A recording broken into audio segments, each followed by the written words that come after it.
না, পেঁয়াজ বাটা দেবো।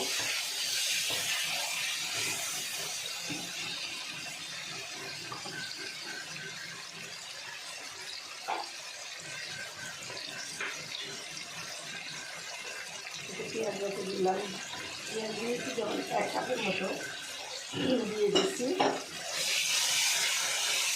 একটু কষিয়ে নিই পেঁয়াজটা মশলাটা।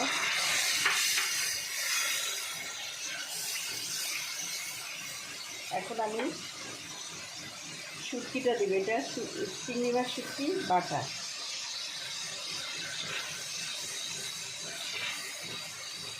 এটা দিচ্ছি, ওই যে ফুলকপির ডাঁটাটা সিদ্ধ করে বেটে নিয়েছি। এখন দিচ্ছি শুকনা মরিচ আর রসুন একসাথে বেটে নিয়েছি।